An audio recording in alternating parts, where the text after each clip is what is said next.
Merci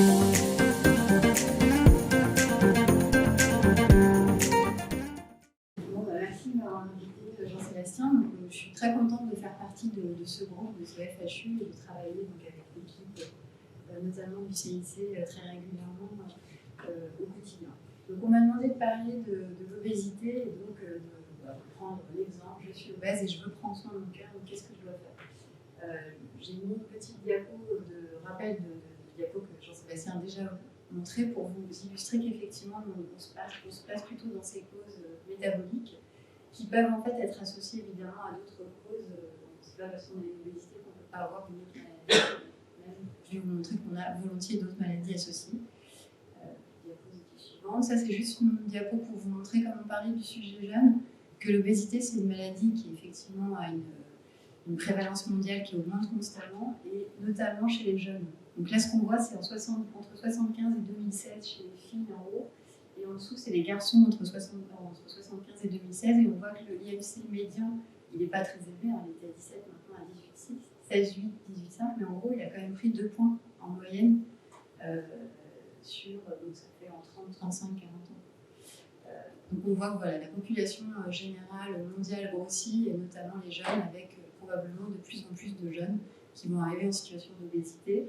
Et pourquoi c'est gênant pour le cœur? On sait que l'excès de masse grasse, ça va entraîner pas mal de modifications. On s'intéresse de plus en plus, depuis quand même un petit moment, au tissu adipeux. On sait que ce tissu adipeux, il sert à stocker l'énergie, mais il fabrique aussi des molécules pro-inflammatoires et qui va avoir donc un rôle délétère sur l'ensemble de l'organisme. Ça va donner du diabète, de la NASH, qui est en fait l'atteinte hépatique par l'obésité, éventuellement le diabète, des coronaropathies.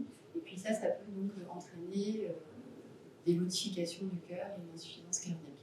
Il y a aussi une complication qui est classique et qu'on oublie parfois, qui est le syndrome d'apnée-hypopnée, ce qu'on appelle le SAS, syndrome d'apnée du sommeil. Merci, je vais y arriver. Il n'y a pas de flèche dans ce petit truc, mais je pense qu'on pourrait rajouter une flèche vers l'insuffisance cardiaque, parce que c'est probablement aussi... Ouais, il y a probablement... alors, ce qui est important aussi de se rappeler, c'est qu'on n'est pas... L'obésité n'est pas forcément toxique de la même manière selon la façon dont elle est répartie. Et ce qu'on sait maintenant bien identifier, c'est que parfois, ce n'est pas les patients les plus obèses qui sont les plus graves. Et ce qui est embêtant, en fait, c'est d'avoir l'obésité autour des viscères, à l'intérieur du thorax, à l'intérieur autour du cœur, dans le cœur, autour du foie, dans le foie, etc. Et ça, l'obésité viscérale, maintenant, on la connaît un peu mieux. C'est un tissu adipeux un peu particulier qui fabrique encore plus de molécules pro-inflammatoires et qui est encore plus toxique pour l'organisme. Donc, voilà, il faut savoir identifier ces patients-là qui ne sont pas forcément ceux qui sont les plus gros. Et d'ailleurs, on le voit, hein, parce que quand on va en musique, on voit que les patients, ce n'est pas forcément des obèses sévères, c'est parfois juste des gens qui ont un surpoids androïde volontiers du ventre. Un gros ventre, c'est comme ça qu'on les identifie. Alors, on m'a parlé de dire qu'est-ce qu'on fait. Alors, en nutrition, ça reste, vous allez voir, il y a des choses nouvelles, mais enfin, il y a des choses quand même assez anciennes.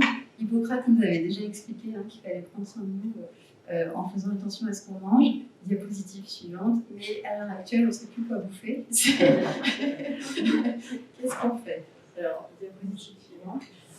L'équilibre alimentaire, c'est un peu toujours un peu tarte à la crème, hein. C'est des diapositives où on explique voilà, l'équilibre alimentaire. Donc je vous ai remis les grands principes, mais en fait ces grands principes qui paraissent un peu neuneux, ils restent vrais.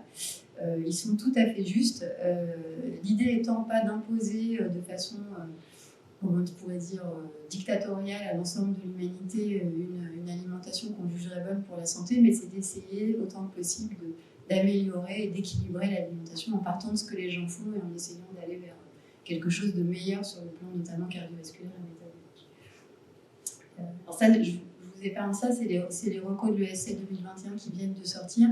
Mais ce que je vais vous montrer, diapositive suivante, c'est qu'en fait, les recommandations du PNNS, qui sont les recommandations du plan, ça s'appelle le Programme National Nutrition Santé de l'État français, en fait, hein, qui est de Santé publique France, est assez proche des recommandations de l'ESC. Simplement, ce qu'on peut voir, c'est que pour l'ESC, ce qui est important de se rappeler, c'est que le sel, c'est moins 5 grammes par jour. Ce qui est à la fois un objectif, on pourrait dire pieux. Est-ce qu'il est raisonnable? Je ne sais pas. Parce que qui mange moins de 5 grammes de sel par jour à l'heure actuelle dans le monde? Je ne sais pas. Je n'en connais pas. Donc le PNNS est plus prudent. prudent, et lui, j'ai pas laissé, mais il dit qu'il faut réduire sa consommation de sel, ce qui paraît déjà plus raisonnable. Et puis après, ce qu'on voit, c'est que par rapport à ce que vous aviez peut-être connu, qui était 5 fruits et légumes par jour, etc., ils ont essayé d'affiner un peu. Ils ont collé. Alors, c'est quand même des recommandations qui sont basées sur la littérature scientifique, hein, qui sont quand même fondées sur les preuves pour pouvoir donner ces recommandations à l'ensemble de la population française. Donc, ce qu'ils ont changé, ils ont gardé les fruits et légumes, mais on s'est rendu compte que c'est juste une histoire de sémantique, mais comme on a dit 5 fruits et légumes, les gens ils ont plus 5 fruits parce que c'est trop long comme phrase. Donc il faut se rappeler que c'est 5 fruits et légumes et que c'est plutôt 3 légumes et 2 fruits. Ensuite, sur les féculents, ils ont rajouté les légumineuses parce qu'ils ont diminué la consommation de viande, notamment de protéines. Donc on augmente les légumineuses qui contiennent des protéines. On enrichit en céréales complètes. Vous voyez, c'est des choses assez classiques, hein, qu'on connaît. Ce qui est un petit peu plus nouveau, c'est la poignée d'oléagineux par jour. Je vais vous montrer pourquoi. La charcuterie, on limite évidemment parce qu'il y a du sel notamment, et puis aussi pour d'autres raisons, les nitrates, etc. Et puis ce qui a changé, c'est les jus de fruits. Les jus de fruits, maintenant, c'est classé dans les produits sucrés, c'est fini. Donc les pubs pour le Tropicana le matin au petit déjeuner, on peut oublier, en normal. Pas de jus de fruits, c'est de l'eau, il faut boire de l'eau.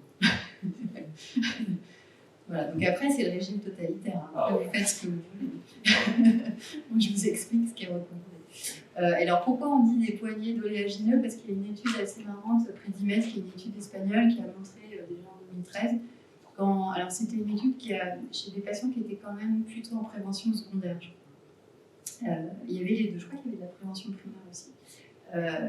Bref, on offrait à des Espagnols une poignée, enfin l'équivalent d'une poignée par jour d'oléagineux, donc d'amandes fraîches, noisettes, etc. Ou 1 litre d'huile d'olive par semaine, donc l'équivalent d'1 litre d'huile d'olive. Donc je crois qu'ils recevaient carrément des bidons de 5 litres, hein, je ne sais plus. Et en gros, en enrichissant soit en huile d'olive, soit en noix, noisettes, amandes, on a montré qu'il y avait une diminution du premier endpoint qui est souvent utilisé en cardiologie, qui est le MACE. Donc il y a à la fois les infarctus, les AVC et la mortalité cardiovasculaire. Et donc ça, c'est ce qui a voilà, entraîné cette mode, entre guillemets, de manger des amandes, etc. Et donc ça reste, il faut le faire. Tu le fais. Alors par contre, c'est évidemment pas des amandes avec du sel, c'est des amandes naturelles, sinon ça marche. Alors sur l'obésité en particulier, il y a des recommandations. J'ai remis ça parce que c'est ce qui est écrit dans la HAS, dans les recommandations de la HAS, mais bon, tu n'es pas obligé de regarder ça. Mais en gros, ce qu'on sait, c'est que c'est très difficile, qu'il faut des consultations rapprochées, répétées, qu'elles ne sont pas remboursées, notamment en ce qui concerne les diététiciennes. Les psychologues, ça vient d'être annoncé hier, mais c'était pas remboursé non plus quand il y a des difficultés, des troubles du comportement alimentaire et des difficultés psychologiques. Donc en gros, voilà, il faut vraiment suivre les gens, mettre le paquet, faire un suivi programmé. Il faut regarder s'il y a de l'obésité viscérale et pas se contenter de l'IMC. Il faut regarder aussi la répartition, notamment en prenant le tour de taille. Et puis, diapositive suivante. Ce qu'on sait, voilà, c'est que même si voilà, il faut faire des modifications à la fois diététiques et en termes d'activité physique, on sait que la portée de ces modifications, malheureusement, elle est limitée. On n'est pas très bon, nous les médecins nutritionnistes. La perte, elle est souvent limitée de 3 à 10% du poids initial. C'est difficile à maintenir dans la durée.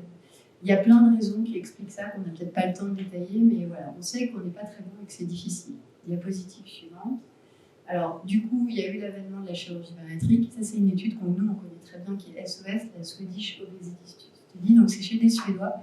Ce qui est assez marrant, c'est qu'on voit en haut, sur 20 ans, des gens qui ont été suivis quand même en Suède, donc normalement dans des centres de soins assez bien fichus. On est bien suivis, c'est quand même dans le cadre d'une étude. On voit l'efficacité de notre prise en charge, c'est moins 3% de perte de poids à 20 ans. Donc c'est vraiment encourageant, on a raison de travailler. Alors ce qu'on peut dire, c'est qu'ils n'ont pas pris de poids, ce qui est déjà pas mal, mais, en 20 ans. Mais en tout cas, ils n'en ont pas perdu. Et la chirurgie bariatrique, en dessous, il y a différentes techniques, mais on voit qu'il y a quand même un maintien des pertes de poids importantes et puis un maintien à long terme. Donc ça a quand même vraiment considérablement changé notre vision de la chirurgie bariatrique. Diapositive suivante, ce d'autant qu'on a montré dans le même temps que chez les patients opérés, il y avait une réduction des événements cardiovasculaires et notamment des décès cardiovasculaires. Je crois que j'ai mis les événements à droite et la mortalité. Donc ça a quand même bien montré que la chirurgie bariatrique, ça doit être envisagé. C'est évidemment pas réservé à toutes les obésités, c'est réservé aux obésités sévères, mais ça marche et ça fait diminuer la mortalité cardiovasculaire. Diapositive suivante. Et puis, il y a maintenant des médicaments. Le problème des médicaments dans l'obésité, on ne va pas détailler, mais il y a un passif encombrant avec quand même pas mal de casseroles, notamment en France. Diapositive suivante. Il y a plusieurs molécules disponibles dans le monde, mais en France, en réalité, il y en a très peu. Il y a l'Orlistat, mais qui n'est pas recommandé, qui n'est pas remboursé.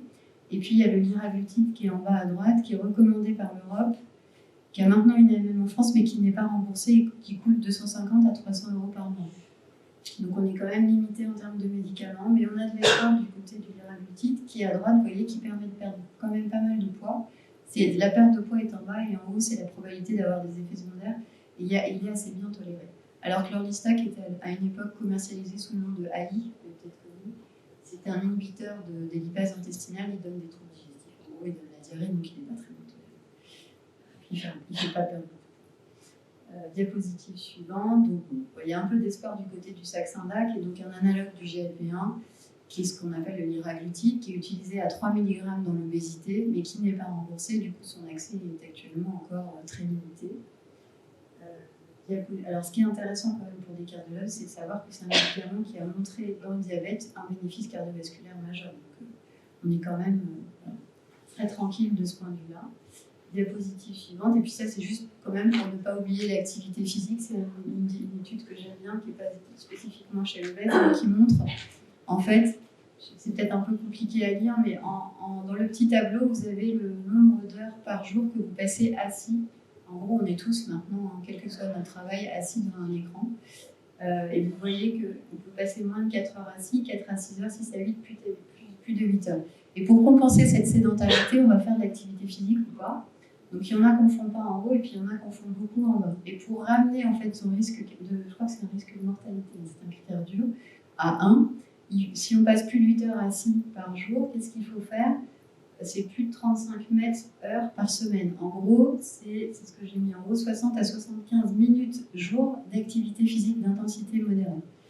Donc avec les recommandations de 20 à 30 minutes d'activité par jour, on n'est pas bon.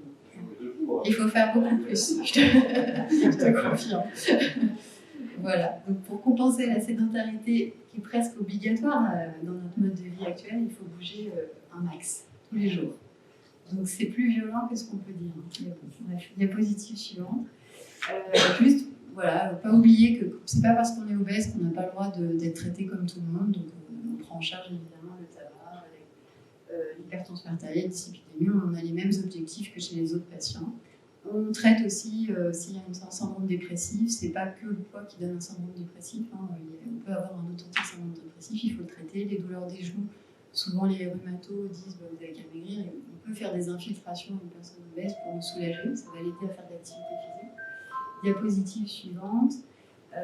Voilà, et ça, c'est juste une diapo qui est peut-être un peu pessimiste, mais qui permet quand même de savoir qu'on n'est pas très bon, que c'est difficile, que c'est une maladie chronique, qu'il y a quand même de l'espoir avec la chirurgie bariatrique et puis les nouveaux traitements du diabète, notamment les analogues du GLP. Super.